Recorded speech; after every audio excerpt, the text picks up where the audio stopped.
Takže srdečne vítajte na zhromaždení. My žijeme v dobe zábavy alebo spoločnosti zábavy, to znamená, sú to ľahko ovplyvniteľné generácie, sú to ľahko manipulovateľné generácie alebo aj jednotlivci. Žijeme v dobe individualizmu, to znamená sebec človek nemá žiadne sny, nemá ideály, nemá žiaden vnútorný charakter, sú to ľudia bez identity, bez sexuálnej identity aj národnej identity. Včera mi Dari ukazovala voľakú čestnú stráž vo Veľkej Británii, kedy tí ľudia tam pochodujú a prišli tam, boli to 2 videá, ten vojak sedel na koni, on tam musí stať čestne pod takým prístrežkom a prišla tam jedna pani pobláznená a začala toho koňa ťahať za tie chlpy, čo má tu a začala, prosím? Alebo za opraty a prišiel slušne, jej policaj vysvetloval, že nemôžete tu byť, toto je tu čestná stráž pred týmto palácom. Ona sa začala rozčulovať, čo to je za demokraciu. Potom druhé video ukazovalo, ako ten vojak pochoduje a ďalšia pobláznená sa postavila, tak do nej buchol rukou. A prišiel za ňou policajt a ukazoval, akú mu bobinko jej dal. Chápete, čo chcem povedať? Toľko demokracie, ktoré je teraz vo svete, že ľudia už blbnú. Ani kúsok spätnej reakcie, že to som ja, na toto mám právo a zrušia všetkých a všetko. To je ten individualizmus. Agabus povedal Pavlovi, tento opasok patrí mužovi a zajmu ho v Jeruzaleme. Keď zistil, že to bol Pavel, dnešní proroci by povedal, aha, to si ty, Pavel, a nemáš druhý opasok? Alebo nepatrí to niekomu inému? Veď my ťa, Pavel, veľmi potrebujeme, predsa toto proroctvo nemohlo byť z Boha. Pavel povedal, je to môj opasok a ja som ochotný za Krista aj zomreť.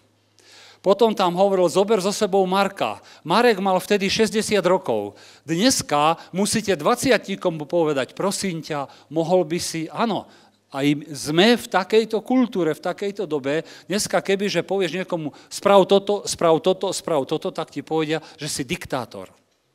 My už máme iné chápanie, bohužiaľ. A ďalší krok je vymývanie mozgov skrze primitívne programy, to vidíte hlavne na súkromných televíziách, to je tak primitívne, ako to len môže byť a má to jediný cieľ, aby ľudia žili v spoločnosti zábavy, aby boli vygumovaní, ovplyvniteľní, manipulovateľní, aby si s nimi politici mohli a záujmové lobby skupiny robiť, čo sa len chce. Keď sa budem hovoriť teraz o stane stretávania, aký mal význam, a potom to prelejem do Nového zákona. Exodus 40, viete, že tam je finálna verzia toho, ako ho postavili ten stan stretávania, a kde bol. Viete, že bol v strede izraelskej pospolitosti, to znamená, že mal centrálne postavenie. 2,5 milióna ľudí živiť na púšti je ľudsky nemožné. Ale Bohu to bolo možné. Poznáte Ján 3.16, ale zapamätajte si aj 1. Korinťanom 3.16. Ján 3.16 hovorí, lebo tak Boh miloval svet, a 1. Korinťanom 3.16 hovorí, vy ste chrámom Ducha Svätého. Aké sú moderné náboženstva? Na jedno som prišiel sám, to je politika, a druhá je ekológia. Zachráňme planétu. Zachráňme planétu. Greta Thunberg, zachráňme planétu. Táto planéta zhorí, dostanem sa viac tomu. Takže, a politika, to je uctievanie. Pozrite sa, dneska mnohí ľudia nespali. Do noci sledovali prieskumy, potom aké boli percentá, ráno zapínajú rozhlas, teraz budú relácie, budú sa vyjadrovať, žijú. Prosím vás, ja som zobral ráno, máme malého psíka, bolo treba vyvenčiť, ja som pol hodinu som sa naobliekal, lebo boli 2 stupne a som schválil Boha, krásny novácky vzduch, sa nadýchame, komíny už nedýmia, áno, takže už máme lepší vzduch konečne, po 60 rokoch máme najhorší na Slovensku, alebo tu bol, už hádam nebudeme mať a jednoducho by bolo lepšie, ak počúvať furt tieto hlúposti. Politika, ľudia ho uctievajú, žijú tým a jedujú sa tým, je to zlé. No, keď povieme niečo o ekológii, tak ekológia vstupuje do teológie.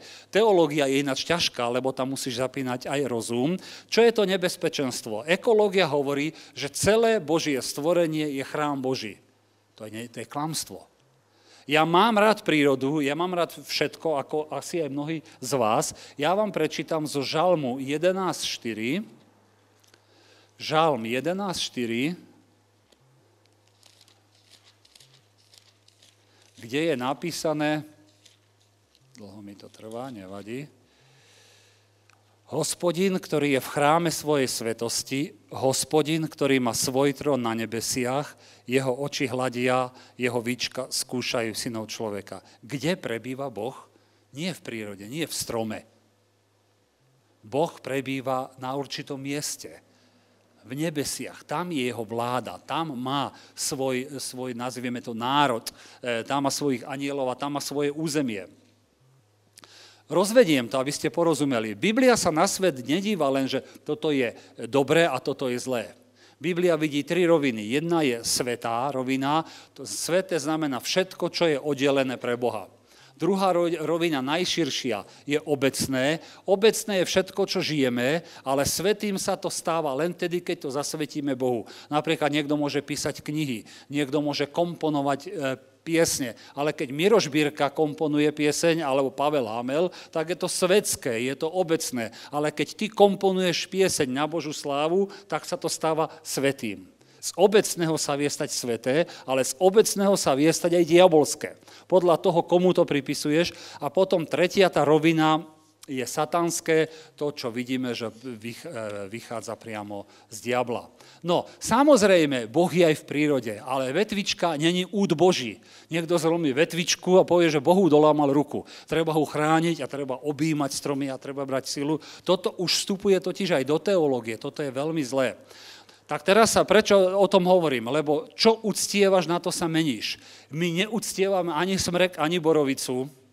Ja chodím rád do hory načerpať. Ja chodím veľmi rád do hory, lebo tam zažiješ uvoľnenie a tak ďalej, ale ja tam nechodím uctievať žarnov, ani skaly, ani buchlov, nič, ja tam chodím regenerovať. To je veľký rozdiel. Ja ďakujem na modlitbách za prírodu, za jedlo, za vodu, máme ešte relatívne čisté potoky, ale čo je to uctievanie? Uctievanie, Boh si vyhradil toto, aby sme uctievali Boha ako neprístupného Boha. Totiž Boh není prístupný a moderný človek neznáša, dokonca nenávidí všetko, čo je nad jeho mysel, čo je nad jeho kvalitu, všetko, čo je nad to, čo chápe, človek to nenávidí. A Boh práve to spravil, transcendentného Boha, môžeme uctievať len takého, ktorý je neprístupný. Není ľahko na kód stlačíš a že ti vypadne. Marx povedal, že najvyššia bytosť je človek. Toto je to jedno veľké klamstvo celého marxleninizmu. Príroda je na to, aby sme dobíjali, relaxovali. Ja som bol teraz v Kačanoch, mimochodom malá dedinka, lebo tam máme lekárku teraz, keď čakám na dary, papiere, Starkej vybavuje, tak sa chodím prejsť. V dedine sa nedá kde prejsť väčšinou. Skačany je dedinka, kde sa dá ohromne prechádzať. A naviac som išiel tam, kde tie ryby chovajú. Išiel som popri tom potvočiku, Nitrica sa to volá asi. Ľudia, to bolo niečo nádherné. Voňavé, vtáky, veveričky, farebné vrabce. Že farebné volá, komu asi uleteli andulky, alebo čo. Ryby, vôňa pôdy teraz. No nádherné. Hovorím, keď pôjdeme s deťmi a ryby kúpiť, tak pôjdeme tam, lebo tam sa prejdeš, kúpime ryby a potom pôjdeme grilovať. Toto je dobré, ja rád regenerujem v prírode, ale ja neuctievam nitricu, neuctievam nič, chápeme sa? Proste je to stvorenie Božie. Chrám ako uctievanie si teraz povieme. Predchodca chrámu bol samozrejme stán. Účel existencie tvojho života je uctievanie Boha.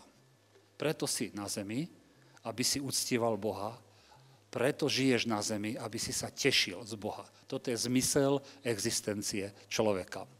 Keď sa pozriete na ten stan zhromaždenia, zvonku nebol príťažlivý. Oni tam pomenovajú tie zvieratá, ani teológovia nevedia vysvetliť, z akých koží. Boli to také šedé, také neatraktívne tie kože, ale znútra, keď si prišiel do toho stanu zhromaždenia, tak to už malo krásne farby.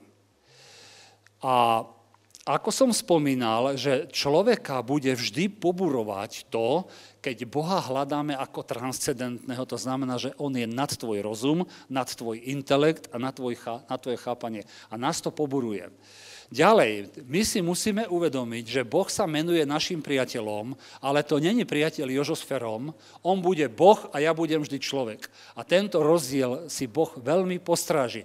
Tak ako ja mám rád svoje vnúčence, ale si postrážim, že som dedo, a ku mne sa budú správať teda aspoň ich chcem takto a ja formovať, že som není Lojzo z 5. B. A za to, že ich máš rád, tak si len vnúčence, tak nech si robia, čo chcú, nech spravia dreváreň z domu, lebo ich máme radi. Toto je dnešná kultúra. Nie, lebo ich špatne vychováte. Čiže preto si na zemi, aby si sa tešil z Boha, a teraz si povieme pár krokov k uctievaniu. Prídi, aký si, hovoria mnohí, na veľakých festivaloch, a toto isté tvrdíme aj my. Prídi, aký si, to znamená, nemusíš sa špeciálne pripravovať, posvedzovať, fénovať duchovne, aby si mohol prísť do zboru a pred Boha. Prídi, aký si, ale nemôžeš zostať taký, aký si, ty si potrebuješ uvedomiť, že potrebuješ odpustenie, to znamená, nemôžeš odísť taký, aký si prišiel. Tu je ten rozdiel uctievania Boha. Že prídi, aký si, Boh tu bude pôsobiť na teba a ty máš odísť iný. Symboly na začiatku, spomalím, lebo že nie moc. Na začiatku bol ten bronzový oltár, kde sa zabíjali zvieratá. Prenesenie do nového zákona je to kríž. Ježiš Kristus zomrel za naše hriechy. Potom tam bolo umývadlo, kde sa kňazi museli umývať. Umývanie teba znamená poslušnosť alebo poslúchanie Boha. Napríklad, keď povedal tomu, choď do Gazy, tá cesta je pustá. Rudko to spomínal, by si povedal, na čo pôjdem do pustiny? Ale Boh sa ťa nepýta na tvoje nálady a na tvoje odkazy. On ti povie, choď a tam sa dozvieš. Alebo Jozefovi povedal, choď do Egypta, aby si zachránil Máriu. A keď boli v Egypte, im povedal, choďte naspäť, ale oni nemali na internete správy, že Herodes sa natiahlo. Áno, on len mu povedal, choď. Tak sa vrátili teda. Takže pri umývadle sa nastavujeme. Pri poslušnosti Bohu nastavujeme našu vnútornú premenu. Tu sa menia naše životy, nie pri bronzovom oltári, lebo Kristus zomrel za teba a môžeš si ako kresťan robiť, čo chceš. Ale budeš mať zlé svedomie celý život. Ďalšia otázka, ktorá z tohto vyplýva je, či vieš alebo chceš robiť niečo pre niekoho. Môže to byť pre teba obeta, ale môže to byť aj príjemné. Kedy sa to stáva byť príjemným? Ja, keď som sa dostal do zlého zdravotného stavu, tak som Darii hovoril, že nechcem byť nikomu na záťaž. To asi každý kričí, aby okolo teba behali, nevieš sa postaviť, nevieš sa hýbať. Všetko ti musia odniesť, doniesť od teba, do teba, spod teba. Ako strašné je to, nechcem to zažívať, ale bohužiaľ, môže sa ti stať aj takéto niečo. A Darii mi hovorila, ja zostanem aj z roboty doma a budem sa o teba starať. Toto není obeta, toto ukazuje, keď niekoho miluješ. Tak to není pre teba obeta, ale je to láska, lebo to robíš z lásky. Robíš to zo srdca. A toto od nás Boh chce vo veľa prípadoch, ale môžu byť aj prípady, kedy to môže byť ako obeta, lebo je to skrze poslušnosť.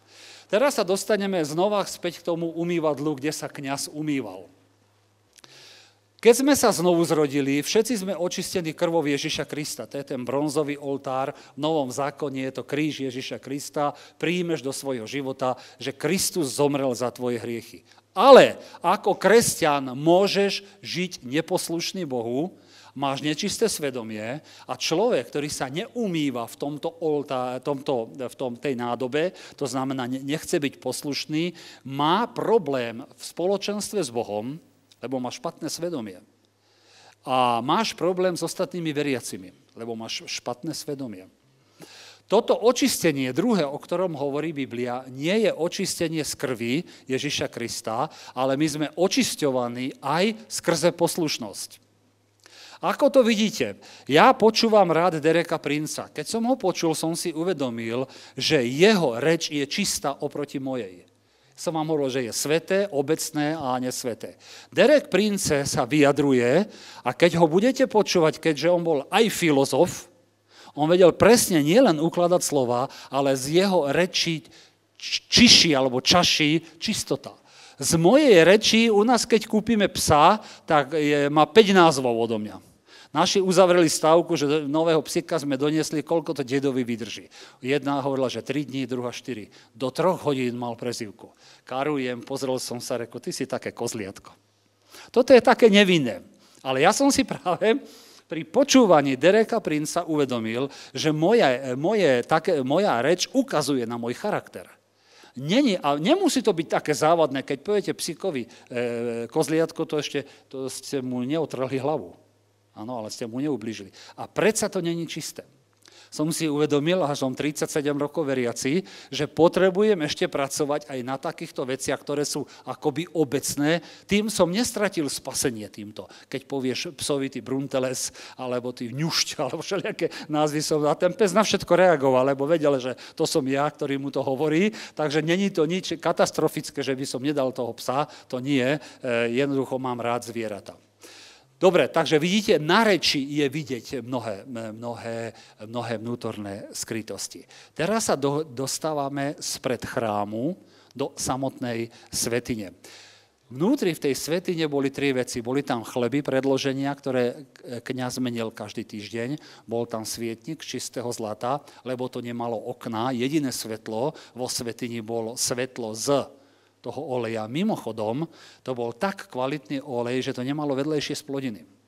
A po tretie, bol tam kadidlový oltár. Zase to bolo špeciálne kadidlo, aby to bola vôňou Kristovou. No a čo nám to ukazuje? Že my, aby sme dostali, tu mám ešte svetlo. My sa riadíme zo svetla Božieho slova, nie zo svetla rozumu, alebo svetla ekologickej katastrofy od Grety Thunberg. Ľudia, a mnohí kresťania sa týmto riedia. Alebo žijú v politike. Mnohí kresťania budú teraz 3 dni namočení v politike, keď sa ho opýtaš, a čo je v Rímanoch napísané? Nevedia, ich to nezaujíma. Ale to, či bude ten, alebo Fero, alebo Jožo prezident, úplne nespávajú kvôli tomu. Prosím ťa. To nie je evanjelium. Ani ekológia nespasí svet. Alebo to môže byť osvietenstvo. Ľudia vidia osvietenstvo, ale naše svetlo pochádza z Božieho slova. A voňavé kadidlo sú modlitby, lebo Biblia hovorí, že on sa neustále prihovára za nás. Ak by sa Kristus neprihováral za nás, neviem, jak by to s nami dopadlo. Pri všetkej úcte a snahe, ktorú vieme vyprodukovať smerom k nemu. Takže ísť k Bohu potrebujeme energiu, to je chlieb, potrebujeme svetlo a potrebujeme sprostredkovateľa. Ježiš Kristus je prostredník.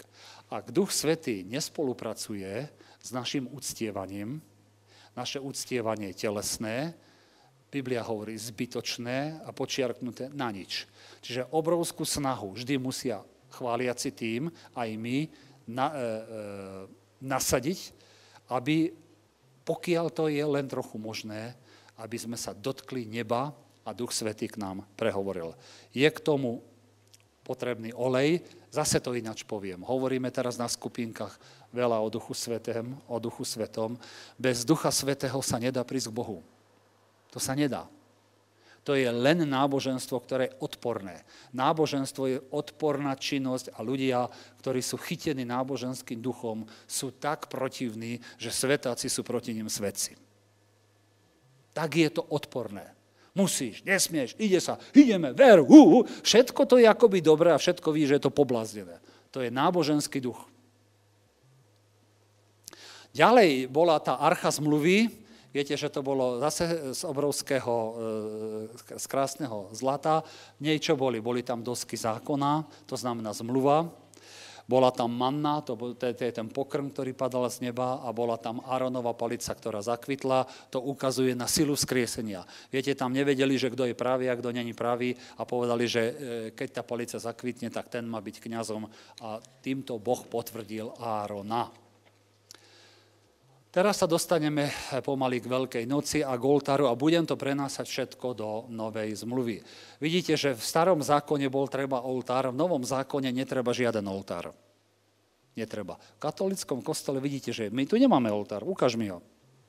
kostole je oltár. Viete prečo? Lebo stále prevádzkujú starozákonnú bohoslužbu. Formu starozákonnej bohoslužby, ktorá nemá miesto v Novom zákone. Alebo obete. Oni neprinášajú obete zvieracie, ale každý deň pri omši farár premieňa akoby Krista, že ho obetuje. Prosím vás, toto je absurdita na 15, pretože on sa raz navždy obetoval a nemusí byť odtedy obetovaný. Raz vylial krv, vošiel do svätyne Božej a nemusí viac vylievať svoju krv. Tak teraz je otázka, tak ako máme pristupovať Bohu, keď už obete neplatia zo starého zákona. Skrze poslušnosť, skrze uctievanie, skrze ďakovanie sa približujeme Bohu. Ekológia, náboženstvo ekológie. Prosím vás, my neuctievame les. Ja som za to, aby sme ochraňovali prírodu. Keď idete okolo ciest na Slovensku, hanba nášmu národu, ja si myslím, že to není len problém cestnej správy. Je pravda, že to čistia raz za pol roka, ale keď si všimnete, mentalita nášho národa, ľudia idú, ľudia vzdelaní, chytí vreco so všeličím, vyhodí to vedľa cesty, ako kultúra nášho národa je na primitívnej úrovni a choďte do Handlovej. Tam to zbadáte všetko. Choďte tam, všetko medzi Handlovou a Žiarom. Choďte, kto veľa cestujete, vidíte, že to je jedno hnojisko, smetisko. To je kultúra národa. My sme si na to zvykli, keď sme robili v 90. rokoch krsty, mali sme tu Švajčiarov a my sme práve v tom potoku Nitrica krstili za Skačanmi, neviem, ak sa tá dedina volá, prvá za Skačanmi smerom na Partizánske. Tam sme krstili ľudí a predtým bola veľká voda, ľudia, to bola samý plast.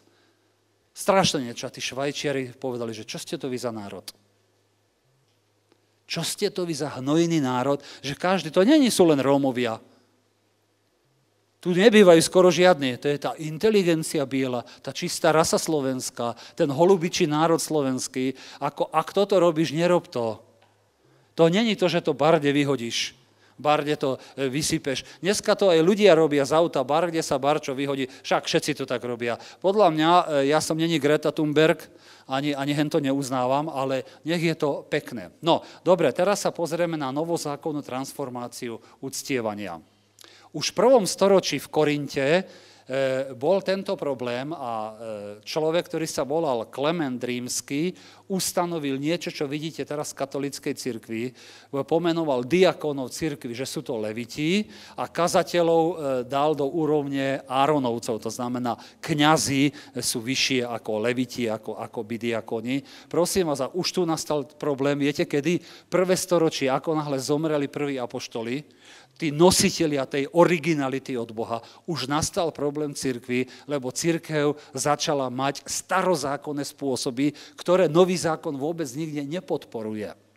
A doteraz je to medzi cirkvami akoby, pozrite sa, keď cirkev zosvedčtie, všimnite si, teraz to robia metodisti, ešte pred 30 rokmi to nerobili. Už kazatelia nosia zvláštne župany, volám. Keď poslal Kornélius pre Petra, tak nepovedal, že svätý tanier mu bude nad hlavou blíkať. Či bolo tam také niečo? Ale že bude mať žltý župan. A keď na teba pozrie, tak to spraví, a že to je Peťo. Prosím vás, nikto nevedel, lebo boli... A Ježiš, keď chodil medzi ľuďmi, oni nevedeli, kto je Ježiš. On nemal špeciálny tanier na hlave. Toto sú náboženské fikcie. A toto sa sústavne dostáva do cirkvi. Viete prečo? Lebo sa vytráca Duch Svätý, preto ho nahrádzajú náboženské ceremónie. Takže, nový zákon hovorí, že sme kráľovské kňazstvo. Kto? Všetci. Sme kráľovské kňazstvo. Čo to znamená? Že kedykoľvek, kdokoľvek z vás, keď si znovu zrodený, môže žiť do svätyne svätých. To robíme na chválach, že vás pozývam. Poďte, dotknite sa Boha. Dotknite sa Boha. A niekto povie, že ale ja som len vojak. Prosím vás, tu sú veľké rozdiely. V starom zákone boli svätí ľudia a sväté miesto. V novom zákone to nič také neplatí. Toto sa všetko radikálne zmenilo.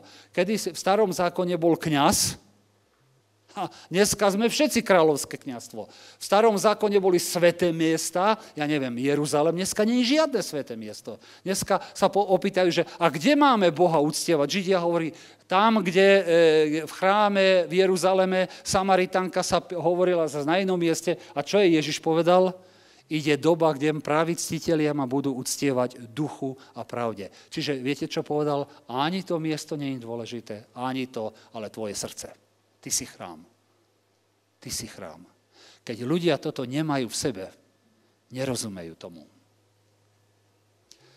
Máme iné funkcie v cirkvi, ale nie iné šarže. Napríklad, není tu niekto generál, viete, generál má špeciálne výložky a špeciálne nohavice. To je generál. Keby ste nerozumeli tomu, to ešte za éry, keď sme boli za socializmu, vojaci mali zelené nohavice, ale generál mal také široké pruhy. To keď prišiel generál, aj lustre sa triasli. Aj dneska to tak je, generál, ale dneska to už nemá taký význam. Čiže my tu není, že generál Hudec a podaný. To není v cirkvi. Máme rozdielne funkcie, ale všetci sme kráľovské kňazstvo. Dobre, my nemáme posvätné miesto a teraz sa dostanem k Veľkej noci, Rímu, Vatikánu a sviatočné dni. Tento týždeň, ktorý je pred nami, je v cirkvi, ale aj medzi komunistami bol zvláštne bratý. Viete, komunisti, kto sledovali v piatok? Kto si dal rezeň? To bol najväčší červený diabol. Komunisti si dali rezne, aby ukázali, že sú marxisti. Ako náhle si mal rybu alebo niečo iné, už vedeli, že si kresťan. Podľa tohto to aj za komunizmu nejako bežalo. Chrám je cirkev. Tam, kde sa dvaja alebo traja stretnú, tam som medzi nimi ja. A teraz pozor. My, keď sem prichádzame, Boh nás tu nečaká. Ako si myslíte? Mnohí ľudia si myslia, že Boh čaká, kedy my prídeme. Boh je v kostole, kedy prídu. Není tam. Ani tu. Vieš, kto donese Boha? Ty. Alebo diabla. Alebo obecné. My sme chrámom. Nie je táto budova, že Boh sedí na lustri a čaká, kedy sa tu my všetci objavíme. Nie. My ho sem donesieme, alebo nedonesieme. Není tu žiadne sväté miesto. O hodinu môžete hrať tu ping-pong. Na tomto sa ľudia poburujú. Sväté miesto, áno, tu sa modlíme teraz, ale čo keď sa budeme modliť na streche o hodinu? Strecha podľa mňa nie je moc sveta. Ale kde bol Peter koniec koncom? Pozrite sa. Kde sa to modlil Peter? Na postreší. Predstavte si, ani som ďaleko nezblúdil. Dokonca z ducha hovorím, sa mi zdá. Sviatky alebo časy. Nový zákon neurčuje žiadny sviatok. Žiadna Veľká noc, žiadny Zelený štvrtok, žiaden Veľký piatok, už vôbec nie je polievací pondelok. Ľudia sú ochotní sa pozabíjať za toto.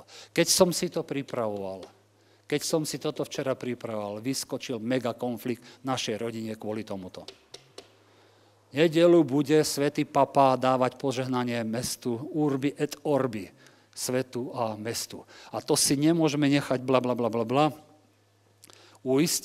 Tí ľudia sú tým tak poviazaní, že to bude nedeľu, že to povie Svätý Otec a to má takú silu od nich, že oni sú ochotní sa rozhádať s rodinou, s núčencami, s deťmi len preto, lebo sú poviazaní náboženským duchom.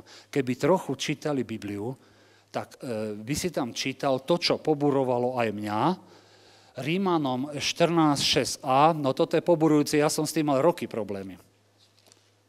Netajím, že nie. A vidíte, my sme starí pohania a máme s týmto problém. Kto dá na deň pánov, dá pánovi, kto nedá na deň, nedá pánovi na deň. Ja som bol vychovaný ako aj vy, že nedeľa sa nedelá a preto sme v kostole. Prosím vás, to tak není. Rusi to majú aspoň pekne. Nie nedeľa, a vzkresenie. Je to vzkriesenie Krista, preto si dala cirkev, že nedeľu sa stretáva. Ale cirkev môže mať svoju bohoslužbu aj sobotu o 12. v noci, aj pondelok o 3. pobede a je to rovnako platné ako nedeľu, čo sme tu. Boh neurčil ani časy, ani dni. To je vec dohody. Ale ľudia sú ochotní, neviem, čo s tým robiť. Takže toto poburuje náboženského človeka a ešte viac jedlá. No nebodaj. Lebo kráľovstvo Božie nie je pokrm a nápoj, to je 17. verš tejto 14. kapitole, ale spravodlivosť, pokoj a radosť Duchu Svetom. No, niekoho nechcem, aby ste provokovali zbytočne. Áno, že teraz aj za komunistov, tí najväčší komunisti, keď bol Veľký piatok, tedy to bol pracovný deň, nešli do roboty.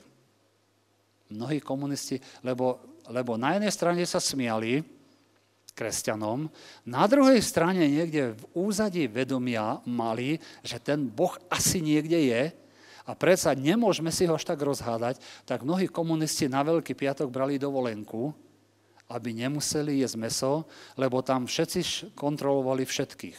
Ja som kontroloval Tomáša, Tomáš Petra a Peter Tomiho. A takto to bolo prepletené. V kabíne Slovana boli traja eštebáci, všade to bol systém kontroly. Áno, tak si radšej zobrali dovolenku, lebo sa báli. Čo ti poviem ja?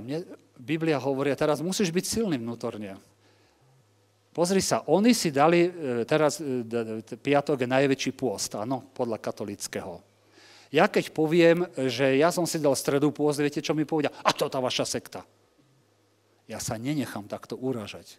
Ju si dám piatok mäso, keby ma takto uražali. Na ročky si dám rezeň pred nimi, lebo môj pôst v stredu je ďaleko váženejší ako ich piatok, lebo pre nich to znamená, že len nezjedli kilo mäsa, ale 2 kila rýb, ktorý nazvú pôstom. Ale u mňa pôst je, že si oddelím čas, modlím sa, nerobím svetské veci a tak ďalej, ale lebo to není podľa predpisu nejakej cirkvi. U nás je dominantná katolická, aj evanjelici majú niečo veľmi podobné. Zelená či biela sobota, zvony nezvonia. Pán vstal z mŕtvych, cirkus robia veľký, potom cirkus na šunku ide, potom cirkus pondelok sa všetci dopijú a povedia, ale to boli sviatky.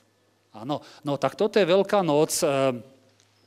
Tak teraz je taká otázka, dobre, tak keď toto neuznávame, tak ako uctievať Boha? Odpoviem a končím túto prvú časť. Boha uctievaš, keď cestuješ, Boha uctievaš, keď spíš, Boha uctievaš, keď robíš, Boha uctievaš, keď oddychuješ. To je všetko. Toto je uctievanie Boha. A posledná vec, posvetný čas neexistuje. My to máme 9:30. John Wesley v pracovných dňoch všetky metodistické zbory mali ráno o 5:00 bohoslužbu. Ráno o 5:00. Prvne išli v Anglicku do roboty o 5:00. Drtivá väčšina veriacich bola v cirkvi a sa modlili. A niekto povie, to není z Boha, bolo to z Boha.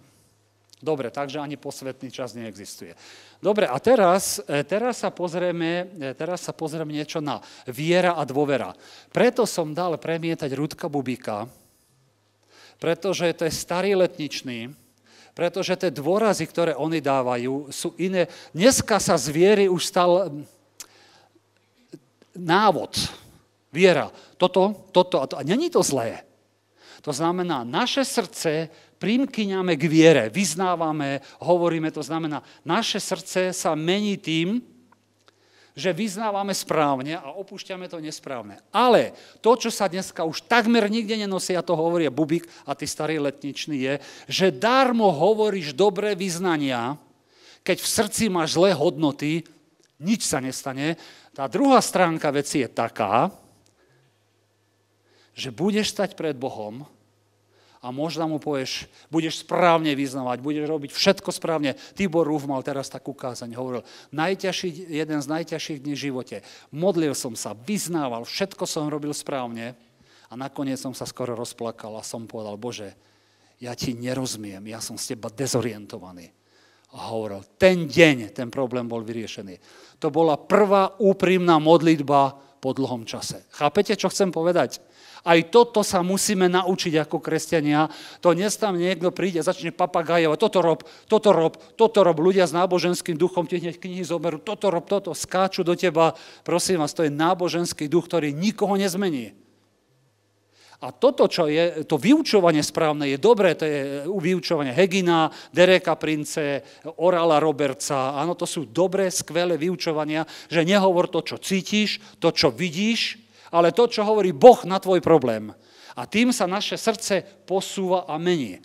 Toto je správne, ale dneska sa z viery stalo niečo, Tibor Rúf hovorí, že už nepoužívam slovo viera zámerne, ale dôvera. Lebo z viery sa už stalo medzi kresťanmi za posledné 10 ročia niečo, čo je už skorumpované. Veríš, ideme, ver, vyznávaj, dobre to bude, ver, ideme, ver. Musí tam byť aj ten iný rozmer a ak ste sa s tým nestretli, tak sa s tým stretneš veľakrát. Veľakrát som bol, Páne, ja ti už nerozumiem. Ja som hotový z tohoto. Som sa rozplakal koľko razy. Spravil som všetko dobre, toto som robil, toto a ja nerozumiem, prečo som v takomto stave. A tedy začína Boh jednať, vtedy. Napríklad ja aj vidím, keď kážem, koľko razy vidím, že ľudia sa tu tak mykajú, trhajú, vieš prečo? Lebo správne vyznávajú. Správne. Ale v ich srdciach sú úplne iné hodnoty. Darmo bude všetko dobre vyznávať. Keď srdce ťa stále ťahá, a ja chcem mať 2 milencov, a cirkev mi to nie, tak áno, hovorím to tu, ameň, haleluja, dobre, Janko, haleluja, ameň. Ja to vidím, ako trhá, myká tu a vidím, že v srdci má úplne iné hodnoty. A nedáš ich tým, že budeš správne vyznávať niečo, ale že prídeš Bohu a povie, Pane, ja ti chcem veriť, ale mne sa ešte tak ľúbia chlapi a chcem sa vyspať ešte, zmeň to vo mňa, až túto nastáva zmena. A o tomto vám idem teraz hovoriť. 1. Jánova 1.1. 1. Jánova 1.1.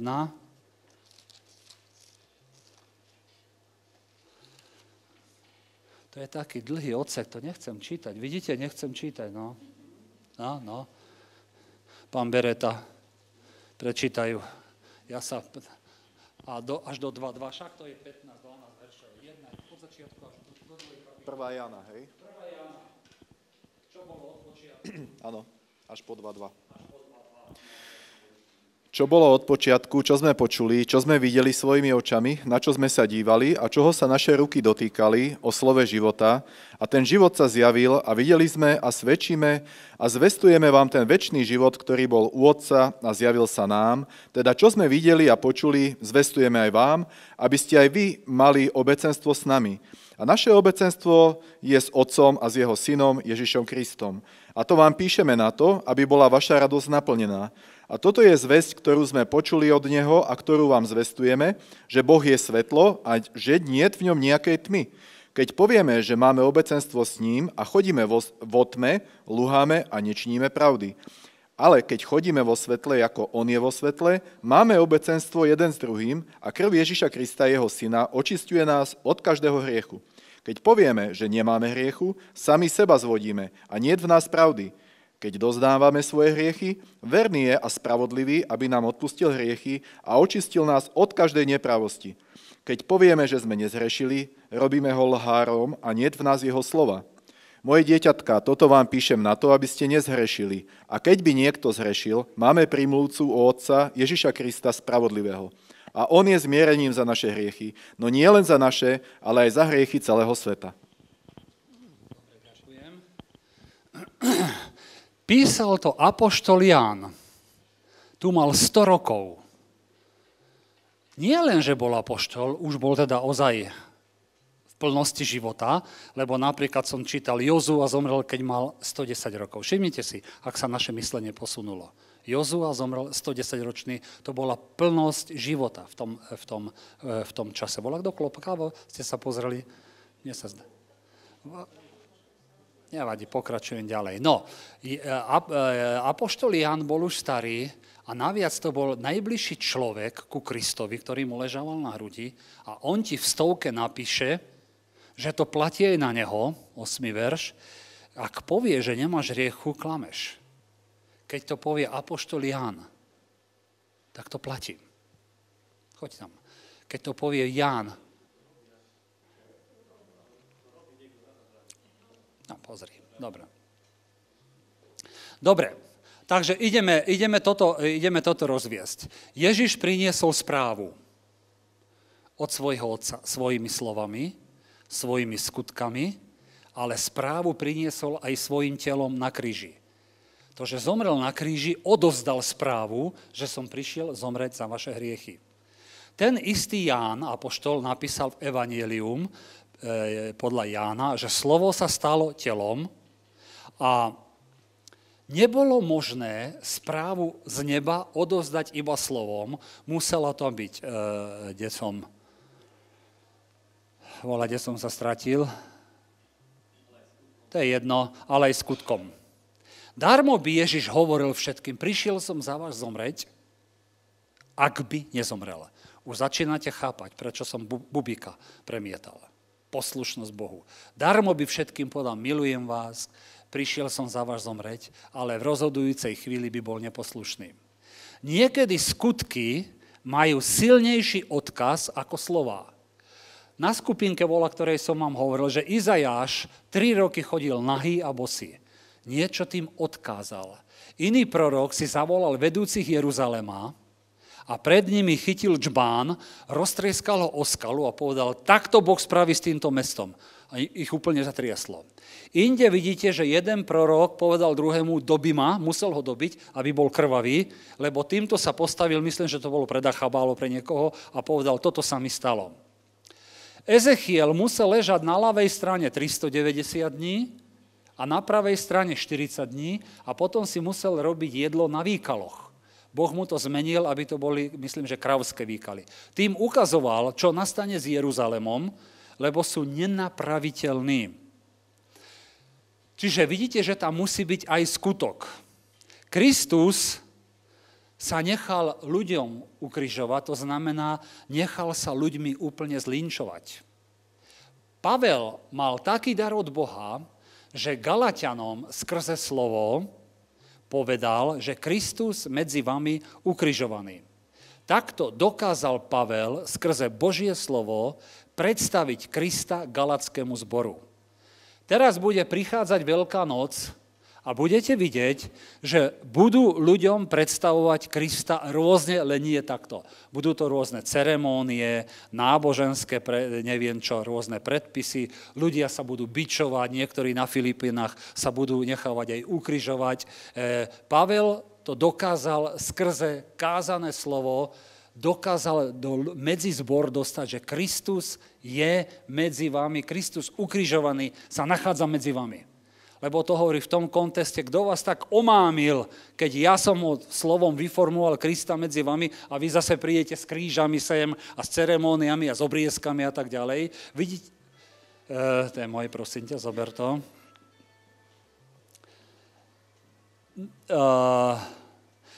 Idem hovoriť o viere a o dôvere.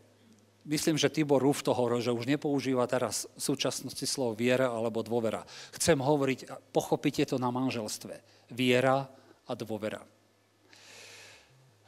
Musíme si dať otázku nasledovnú. Odkiaľ pochádza zlo? Lebo niekde je napísané, že Boh robil aj dobré, aj zlé, a keď to zle pochopíš, tak máš dojem, že Boh je aj dobrý, aj zlý, alebo pôvod zla je len od jednej nezávislej bytosti. Všetky náboženstva na svete sú zaseknuté v tomto bode. Ten bod sa má dvojbodka. Boh je aj dobrý, aj zlý. To znamená, Boh je nevypočítateľný. Ale takému Bohu sa nedá dôverovať. Ak je aj dobrý, aj zlý a nevieme, kedy chytí blbú náladu a zase ma nechá niečo zlé robiť. Jákob bol nevlastný brat Ježiša Krista. List Jákoba. Jákob videl Ježiša Krista v rodine ako jedna, čiže ho poznal osobne, ale ho poznal aj duchovne a napísal Jákobovi 1.17, že Boh je absolútne dokonalý, Boh dáva dokonalé dary a je v ňom iba svetlo, není v ňom tma a není v ňom žiadne zatvonenie. Čiže niekto to musel odkomunikovať s ľuďmi, že Boh je absolútne dokonalý a není v ňom nič zlého. A iba vtedy, keď to odkomunikuje, a ja som vám to teraz odkomunikoval, tak sa tebe niečo môže začať meniť. Keď toto nemáš odkomunikované, tak medzi ľuďmi je kríza dôvery. Kríza dôvery v Boha. Kríza dôvery človek a Boh. My máme dojem, že táto kríza nastala po prvom hriechu. Že keď Adam a s Evou zjedli zakázané ovocie, že nastala kríza. Nie. Kríza dôvery Boha nastala ešte pred hriechom, lebo tá nezávislá, skazená bytosť prišla a spochybnila Boha. Spochybnila jeho slovo, spochybnila ich, povedali, jedzte a nezomriete, nič sa vám nestane. Čiže to zlo, ktoré vyšlo z ľudí, to zlo, ktoré tam bolo, nevyšlo znútra človeka, lebo oni boli dokonalí. Adam s Evou boli dokonalí. To zlo, ktoré bolo uskutočnené v raji, prišlo od nezávislej osoby, ktorá sa volá Satan, ktorá prišla zvonka, nabúrala myslenie Evy, povedala jej 3 pravdy a 1 klamstvo. Manipulácia není tak, že trošku je tu dobrého a niečo a väčšinou zlého. Manipulácia začína tam, že tam máte 95% pravdy, zamiešané v kontexte klamstva. Toto spravil Satan s Evou a s Adamom a oni mu na to naskočili. Preto sa my učíme mať vycibrené zmysly na Boha, keď aj hovoríme o rozoznávaní duchov, my musíme byť veľmi citliví. Ja som dostal 3 slova poznania asi, keď som sa za vás modlil, to je raz za niekoľko rokov, alebo raz za dlhú dobu, lebo to buď príde, alebo nepríde. Proste to není tak, že my to chceme, tak to musí prísť. To tak nefunguje. No, čiže zvonka to prišlo. Diabol začína s tým, čo ak Boh nehovorí pravdu? Čo ak Boh nemá pravdu? Veď budete bohovia, keď si dáte toto. A teraz na túto krízu dôvery my ľudia reagujeme nasledovné. Začneme robiť kontrolu a po druhé stojí to na vedomostiach, na intelekte človeka. Ale keď kontroluješ niekoho, tak sa stratí dôvera. Ukážem to na manželstve. Jeden z manželov nedôveruje druhému. Na ročky takto, lebo nemusí to byť len manželka. Ten, ktorý nedôveruje, nastaví kamery do auta, sleduje jej GPS-ko, sleduje, s kým sa stretáva, čo hovorí, s kým trávi čas. Všetko budeš o nej vedieť. Ale láska zanikla. Lebo to, že všetko o niekom vieš, to neznamená, že máš jeho dôveru. Ja mimochodom veľakrát hovorím, ja to nemám rád, keď si ľudia natáčajú sex v manželstve. Mnohí manželia, keď sú zalúbení, sa natáčajú, potom totiž je to tým, že ty nevieš ešte, kto je človek. My sa nikdy nezradíme, my sa tak milujeme. Každý z nás má nejaký tak slabý bod niekde, do ktorého keď diabol udrie, tak z jedného dňa na druhý vieš nenávidieť toho človeka a budeš mu robiť peklo a toto je dobrý argument, ako ho zničiť.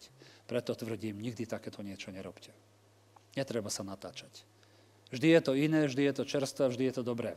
Ale netreba mať spomienky a mať materiál na zneužitie potom. Čiže dôvera zanikla. Ak niekomu nedôveruješ, nemôžeš ho milovať. Aj v cirkvi, ak sa stratí dôvera, hovoríš dobré veci o ňom, ale furt ho máš v zuboch, lebo není tam dôvera. Základom plného vzťahu k Bohu je dôvera, aj keď nevieš o Bohu všetko. Napríklad, keď sme sa obrátili, čo sme vedeli o Bohu? Nič. Teraz máme dojem, že vieme všetko a takmer nič aj tak nevieme. Áno, a predsa mu dôveruješ. Lebo dôvera nestojí na tom, že vieme Boha odvážiť a zmerať a všetko o ňom vieme. Ak niekto niekoho kontroluje, už nepotrebuje dôveru.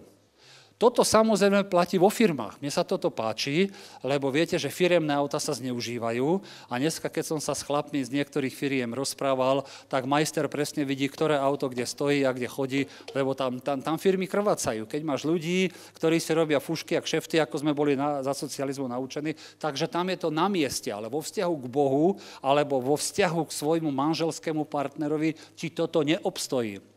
Počúvajte ma, ktorí ste ženatí a vydaté. Buď máš dôveru, alebo nemáš. Buď máš, alebo nemáš. Kamera ani GPS-ko ti dôveru nedá. Buď máš, alebo nemáš. A keď som vám povedal, že sme teraz sa rozhodovali, že napríklad mi povedali, že prídete, sa ma pýtala mama, prídete na Veľkú noc? Ja som povedal, prídeme. A ona, no a Darinka? No hovorím, príde. A Danka? Príde. A Mima s deťmi? Príde. Ty sa ich aj neopýtaš? Nie. Nevypadá to moslimské toto? Viete prečo? Lebo keď ona jedna za nás, ja takisto prídem. Samozrejme, Lukáša s Mimozom sa opýta, lebo oni nepatria podo mňa. Sa smeje Lukáš, to ešte Mime nepovedal, to až v kázni sa dozvie. Áno, lebo ešte je ďaleko dovtedy, ale chápete ma? Ja som to v aute hovoril takto a úplne zatrnuli, že to si, lebo aj mama mi hovorila, ty sa ich aj neopýtaš? Ja hovorím, buď máme dôveru v manželstve, to manželstvo je už v nejakom stave. A keď ich rodina s Darinkou jedná, my si nemusíme sadnúť ako konkláve, celá rodina a rozoberať to, či prídeme alebo neprídeme. Neviem, rozumiete mi? My tam nechodíme často. Ja som není za to, aby ste boli u rodičov každý týždeň. To je chore. Ale keď tam idete 2-3 krát do roka na Vianoce, na Veľkú noc a niekde, to je úplne v poriadku. A ak by boli výhrady z jednej alebo z druhej strany, tak tam pôjdeme a doma si to povieme a vyriešime si to, že na budúce to už spravíme ináč. Ale ja nepotrebujem obvolávať celú rodinu, či pôjdu alebo nepôjdu, keď som ja povedal, že ideme. Ale to není vyzvinútené idenie, lebo ja už im rozumiem. Tak takto je to nejako s dôverou. Ale keď není dôvera v manželstve, tak za každým rozhodnutím muža alebo ženy je hádka. Viete prečo? Lebo je tam nedôvera. Lebo je tam, to treba rozobrať, to musím, a vždy chceš nájsť voľakú sprostosť. Tak prepáč, potrebuješ tabletky, ale nie paralén. Ale ja ti dám lepšie tabletky. Ducha Svätého, tento s tebou vytrepe, to je vážne, Duch Svätý to z teba vytrepe, aby ste mali dôveru. Viete prečo? Lebo hoc rodičia uctievajú všeličo, sú naši rodičia a my im prejavujeme úctu, že k ním prídeme a budeme sa tam správať tak, ako s najlepšími ľuďmi na svete. Sú naši rodičia. Toto dneska vo svete nevidíte. A keď to nevidia potom ani v cirkvi, tak kde to majú vidieť? Povedzte mi. Belmondo im to neukáže, ani Barack Obama im to neukáže. Dobre. Klamlivá komunikácia, keď dosť pravdy pomiešaš s trochou klamstva. Tuto to bolo 3:1. Dokonca z právneho hľadiska, keď povieš pravdivé informácie v klamlivom kontexte, aj to môže byť napadnutelné, lebo kontext je dôležitý. Preto ja mám veľmi bolavé srdce na rozsudzovanie v cirkvi. Viete, ako je napísané, keď je nejaký problém v cirkvi, nech prídu 2-3 a rozsudzujte. Ale veľakrát sa cirkvi povie, je to takto, vôbec ich nezaujíma kontext a nejaký guru povie, je to takto. Ja som stratil dôveru k takým ľuďom. Lebo Boha zaujíma kontext a nie kto to takto povedal alebo takto, ale keď to dáš do kontextu, tak zrazu to vyjadrenie je úplne iné. Ste v obraze? A preto treba rozsudzovať. Ale keď niekto nepotrebuje, že je tak duchovný, tak potom ja som neprisahal vernosť alias pápežovi. A takisto, keď si to v manželstve nevykomunikujete, alebo nenájdete toto, tak potom nečakajte moslimské manželstvo, že žena je povinná len dať hlavu dole a si s tebou súhlasiť. Ty by si bol šťastný v takom manželstve, keby si bol aj muž. Podľa mňa si nešťastný. Ale niekomu to stačí. Ja vám poviem, lebo je za tým náboženský, odporný, smradlavý, nechutný duch, ktorý sa volá náboženský duch. Ja som hlava rodiny a to bude podľa mňa. Choďte mi s tým volať. Ďalej, Kristus zaplatil cenu. Ale viete, čo je zvláštne? Že k náprave do prapôvodného stavu nedošlo doteraz. Ako to vidíme, že my sami máme problém dôverovať Bohu. Je tak? Sme veriaci, sme naplnení Duchom Svätým, ale zďaleka nemôžeme hovoriť, že došlo k náprave. To dojde až potom neskôr, pretože napríklad aj my ako kresťania máme veľakrát zlé myšlienky o Bohu a máme zlé myšlienky aj o ľuďoch. Tak čo to znamená dôvera? Dôvera znamená tvoje obnovenie vzťahu k Bohu. Ako to zbadáš napríklad na vyznanie hriechov? Keď si mal dôveru k Bohu, tak si veril, že keď vyznáš hriechy, a si ich vyznal tak, ako sa udiali v kontexte, lebo si vedel, že Boh ich očistí a si vedel, že to Bohu musíš povedať v kontexte. Starý kresťan, už šľahnutý náboženským duchom, Páne, zrešil som, haleluja, padol som do smilstva, haleluja, Páne, nechcel som, haleluja, ale ty mi odpúšťaš. Toto je ten náboženský odporný duch. Dôvera k Bohu, vieš, kde sa vrátiš, keď povieš, Páne, tak sa mi tá baba ľúbila. Tak som slintal po nej a musel som to spraviť. Odpusti mi to. Chápeš, že tvoje hriechy nedáš tak noblesne nejako, lebo to nemôžeš počúvať ani ty, ani Boh. Ale keď dáš do toho ten kontext, ako to v skutočnosti bolo, lebo len kontext odhalí, aké chlípnosti sú v človeku. Alebo máte to niekomu, že by ste niekomu najradšej struhli, ale také aspoň 3? To ja mám veľakrát. A veľakrát není ďaleko od toho. Áno, proste, lebo človeku to tak rozbuble, tak darmo poviem, že Páne, odpusti mi, ja by som bol tak rád, ale dôvera znamená, Páne, a povieš ten kontext, lebo ten motor odstráni. Boh ukáže na ten motor, ktorý to rozbieha v tebe. Toto je návrat dôvery. Keď nemáme dôveru, nedokážeš sa odozdať Bohu. A keď sa nedokážeš odozdať Bohu, tak sa ukrývaš pred Bohom aj na zhromaždenie. Sedíš tu, ale myslíš si svoje. Sedíš tu, si v tramtári niekde. A naviac napríklad ľudia, ktorí prestali chodiť do zboru, tu vám chcem povedať jednu vec. To sú ľudia, ktorí nechodia do zboru, ale nechodia ani pred Božiu tvár. Ich jediným, počúvajte ma dobre, ich jediným prianím je, aby si aj ty odpadol, aby sa cítili lepšie. Ich jediným prianím je, aby sa to rozpadlo v akomkoľvek kresťanskom zbore, aby sa oni cítili lepšie, lebo oni vedeli, že boli pri Bohu a odpadli od Boha. Preto som vám aj veľakrát hovoril, že dajte si pozor, ja s takýmito ľuďmi nekomunikujem, ale nie tak, ako to je u jehovistov, že keď odišiel niekto do nich, tak ťa vyplujeme a nechceme s tebou hovoriť. A čo si ja mám hovoriť s človekom, ktorý keď počujem, že kde príde, tam ma okydáva. A ja ho mám stretnúť niekde na nákupnom centre. Ahoj moja, chýbaš nám, vôbec mi nechýbaš. Ahoj herečka, čau, dovidenia, idem preč. A nemám žiadne výčitky svedomia, vôbec. Viete prečo? Lebo nemám výčitky svedomia. Ale dokiaľ som sa do tohto bodu dopracoval, tiež to trvalo. A títo ľudia, keď ťa stretnú, oni taký herecký výkon podajú, teba obalamutia, odídeš a potom si povieš, že čo som to tam stváral? Lebo ten duch je tak silný v nich. To sú ľudia, ktorí sa ukrývajú pred Bohom. Ak raz niekto prestane chodiť do zboru, to znamená, že sa skrýva pred Bohom. Prečo sa skrýva? Lebo vôbec neotvára vnútro. Ale začne hovoriť, tam sú takí ľudia a títo robia toto, lebo on je skrytý pred Bohom. Takže aj to vyznanie hriechov nech je také, aké má byť. Na poslednú stranu idem. Čo som hovoril, že dneska je ten trend, ktorý ale je dobrý akoby. Marek 11.23, to je základný tón Kennetha Hagina, kdokoľvek by povedal tomuto vrchu, zdvihne sa hodca do mora, stane sa čokoľvek by, nie veril, povedal, čiže toto je na mieste, toto vyučovanie je skvelé. Ale to, čo sa vytratilo z cirkvi, je to, že Pane, robím, čo viem, vyznávam, modlím sa a som totálne na dňa, už nerozumiem ani tebe, ani sebe. Do tohto stavu normálne padne kresťan a vtedy začína Boh jednať. Lebo vtedy sa zmenilo tvoje srdce. A keď nemáš zmenené srdce, darmo tu budeš hovoriť, ako miluješ Boha, ako vyznávaš Boha a keď sa pozrieš na toho človeka, vidí, že hodnoty jeho vnútri, ona je všade inde, len nie v cirkvi. A hoci tu sedí. Ale není tu. Viete prečo? Lebo vyznanie sú dobré, ale srdce nechce zmeniť.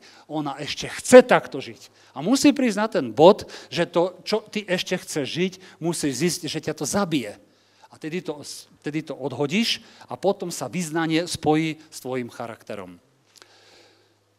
Čiže sú to skvelé učenia a už som to povedal. Vyznávanie pravdy, ktoré nebolo v srdci, to som tiež povedal. Úprimný. Teraz dám ďalšiu ťažkú otázku. Medzi ženami je toto a medzi mužmi až tak nie. Učíme sa v cirkvi, čo vám poviem. Ja som toto nikdy nevedel, lebo ja som nebol nejaký kamarátsky človek, alebo my sme boli ako chalani, majú na iných princípoch postavené hodnoty. Vy ženy, a hlavne keď ste už dospelé, máte na úplne iných hodnotách. Viete, kamarátky si medzi sebou povedia. Je tak?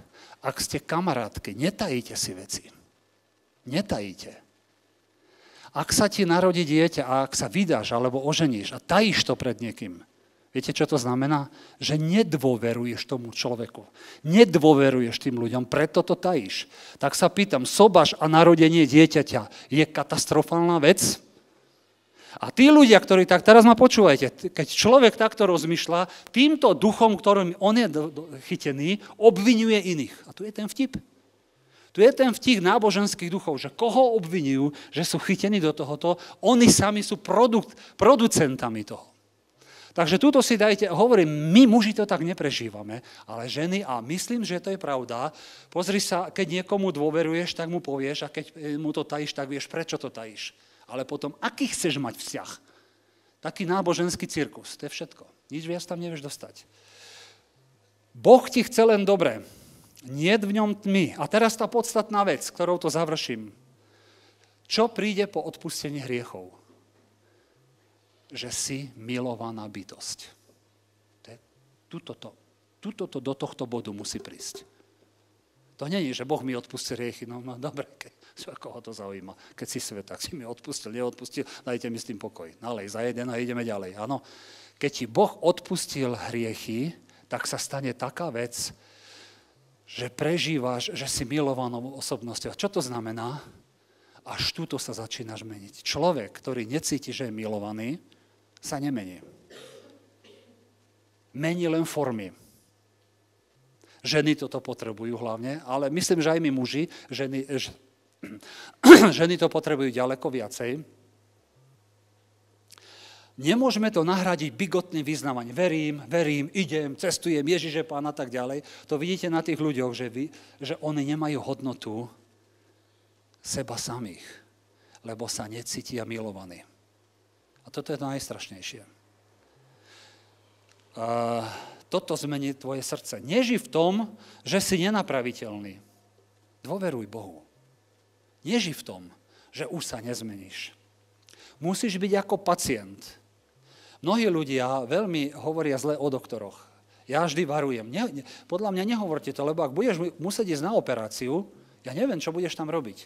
Tam si musíš ľahnúť Adamovom ruchu a musíš dôverovať, že ťa tak uspie, že ťa je zobudia. A musíš dôverovať, že namiesto srdca ti nedajú náhradný klb. Alebo namiesto ľavého oka nebude práve. Aj to sa stalo, bohužiaľ, v nitrianskej nemocnici. No tak stáva sa. Ale chápete? Ja pôjdem znova pod nôž.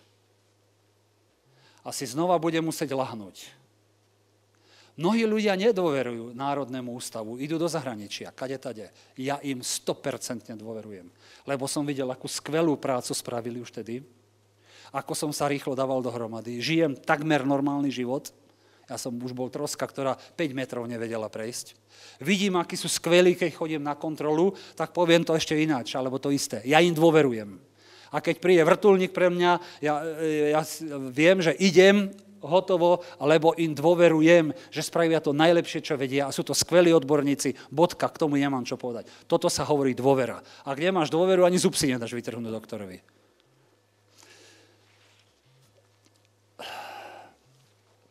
Ospravedlnenie bezbožníka je ako stvoriteľský zázrak. Z ničoho vznikne niečo. Ameň.